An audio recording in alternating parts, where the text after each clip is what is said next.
after that one. Right, I'm going to get you our next comedian on, up and coming fucking class as well. Give it big for Archie Brettle.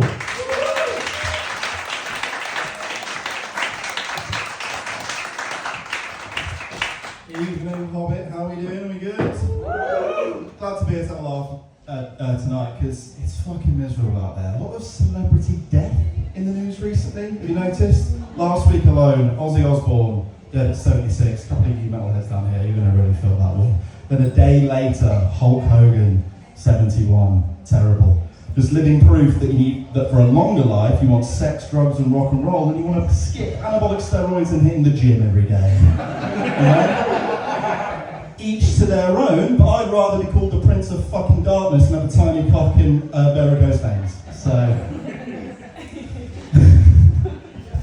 We also lost Diego Jota. I don't really feel like it's a heavy football route tonight, but we lost a 28-year-old Premier League football player. Absolutely tragic. Just won the Premier League, just married his wife, 3 kids, and then him and his brother tragically killed in a car accident. And the tributes were flooding in all over Instagram. Players, the football community, the club, all releasing kind of like, support and kind of celebrating his life. And I'm a big football fan, right? So I reposted quite a few of these in my story just to kind of like show support and that kind of thing. And this fucking girl messaged me and she goes, "What, so you'll post a couple of pictures about Jota, but you won't post a single thing about Gaza?" I was like, "I'm so sorry, like, it really caught me off guard, like I didn't mean to be insensitive." Who does he play for?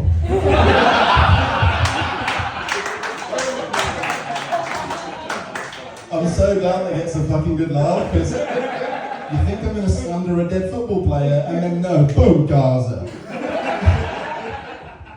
Subversion. Anyway, also in the news, you need to give your ID now if you want to have a wank.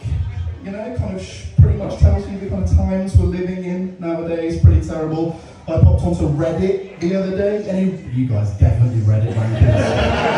There's a couple of you in the audience here who definitely got a favourite subreddit. Who's brave enough to tell me their favourite subreddit? Am I the arsehole? The what, sorry? Am I the arsehole? Am I the arsehole? Can you tell me a little bit more about Am I the arsehole? People post questions asking, in this scenario, am I a dick? Oh, I see. Okay, fantastic. Any not suitable for work Reddit subreddits? No? Anyone got a not suitable for work subreddit they care to share? Fine. Well, I'll be vulnerable with you guys and I will tell you mine. Mine is God asshole. Anyone heard of God asshole? It's pretty self-explanatory, right? God asshole. These are godly assholes, divine assholes, beautiful assholes. The kind of assholes you rim on a first date. Anyone in there? No? Fine. But then one night I went on to God. You just pointed at this man. Tell me more about that. No, you just single collar the fuck out. Connor, mate. Connor. Oh. This member of the fellowship has fucked you, Connor. Please, what did you mean? No, what did you mean? Let's hear from you. Whenever there's something about sex, I'll say, Connor! Oh, Connor, do you care to share? Fine, we'll move on. Don't you worry. But anyway, the other night I popped onto Reddit to have, just to do what I do best. So I went on to God asshole, and before I could get my cock out, a pop-up came by saying, "In order to view not suitable for work content, you're going to have to verify your age." And it gave me 2 options. I could either submit a photo of my driving license or my passport, pass, or I could do a facial recognition scan and they would guess my age, right? The power of AI. Now, I don't know if you've ever had post-nut clarity before you've come, but sitting in bed, looking at myself on that face scanner, just seeing what I've become, just a disgusting, dystopian masturbator, just willing to throw all of my pride and self-respect out the window for a glorious peek of some God asshole. I just couldn't bring myself to do it.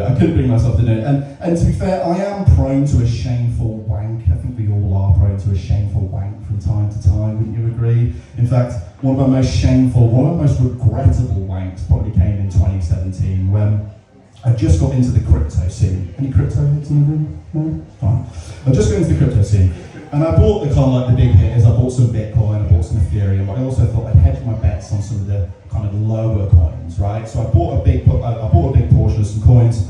And I was chatting to this OnlyFans model, okay, terrible. The girl I'm dating is in the room, I'm feeling a little bit uncomfortable telling you this. And I sent her 250 coins for some nudes, alright? Which around about the time would have been like £5. I know, Connor, damn good deal. Wasn't that great of a deal, put it this way, you wouldn't find her on God, asshole, sorry.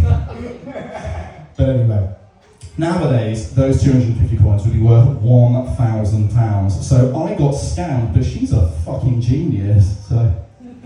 Anyway, I've moved away from paying for porn because it just feels below me, and I'm not going to verify my age, so I don't really feel like those are things that women really look for when they're trying to date a man, you know, like not really things that I want to be openly talking to women about, alright? But I have been dating a lot, and a lot of my friends have been telling me, slow down, you know, why are you so focused on being single for a while, right? Just be single. It's a fair comment. But I'm in the wife game. You know, I want kids, I want a family, I want a nuclear family, I'm a pretty traditional guy. So, you know, it's like, if I use the metaphor, if you wanted to buy a car, you wouldn't not test drive a car, right? You've got to date to find the right model, all right? So a couple of years ago, I was dating this girl, and she actually had a little kid, a little boy, a little 5-year-old boy, right? Really, really sweet kid. It was the first time in my life that I realised that I wanted to be a father, right? Okay, it was the first time I was like, oh, maybe I could be a dad. And me and this little kid, our thing was that we'd go and play football together, right? So on this one specific day, we went down the football pitch and we were practising penalties. He was putting a couple in, genuinely, this kid was like a little bit of a baller, like genuinely, like could be something, right? He was taking these penalties, and he put this one penalty just like top right corner. Like if you'd have placed the ball, you couldn't have placed the ball better in the top right corner. I was like, oh my fucking God. I've got myself into a Project Mbappe here, right? I was having fantasies of being retired on a beach with his fit mum who just secured a £50 million deal to Real Madrid. And then she fucking left me. Apparently putting creatine gummies in his lunchbox wasn't okay. Just trying to secure our future, darling, but no worries. But I lost Project Mbappe, okay? I lost that. But I gained this idea, alright? There must be thousands of fatherless children out there just waiting for their King Richard to discover the next Venus and Serena of the world, alright? So I did what any sane man would do. I went to Hinge and I started firing out likes to single moms and single moms only, and my look for Project Mbappe. And let me tell you, the single moms, the likes rolled in, okay? First woman, matched. Now, gotta be careful here, alright? You can't just dive in talking about kids. Nonce. Real nonce vibes, okay? You've got to be careful, you've got to be tactful, you've got to open up the conversation. After a couple of messages backwards and forwards, she tells me that she has a 7-year-old daughter. Okay? This girl's dad's left. We're looking at more of a Project Bonnie Blue here, alright? Really got to cross my fingers for a Chloe Kelly, alright? So anyway, I matched her. Now I matched with another girl. And this girl's really nice, right? She's really sweet. She's got a little boy, so we're getting somewhere, alright? But not only that, she's actually really lovely. We really get on, we go on a couple of dates, and after the third or fourth date, she turns to me and she goes, look, Archie, I really like you. I'm just nervous about introducing you to my son. And I'm like, look, I completely get it. It's a big step, take your time. I'll do whatever you want to do. I'll go at your pace. I'm playing the long game, alright? I'm playing the long game. So 3 months goes by, and after one of our lovely dates, she finally turns to me and she says, okay, Archie, I think I'm ready for you to meet him. I'm like, fantastic. Let's meet at a football field, alright? So we get to the pitch, we meet on the halfway line, and I'm there, football under my arm, under shorts, looking like a prime football player, alright? And up they come, and I'm like, hello mate, how you doing? And I roll in the ball, and he looks at me, and he looks at his mum, and he takes this big kind of like purposeful lean forward and falls straight out his wheelchair.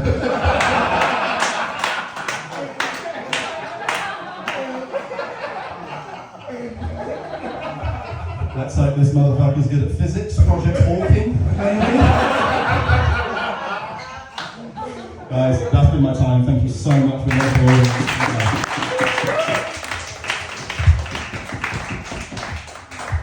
One more time for Archie.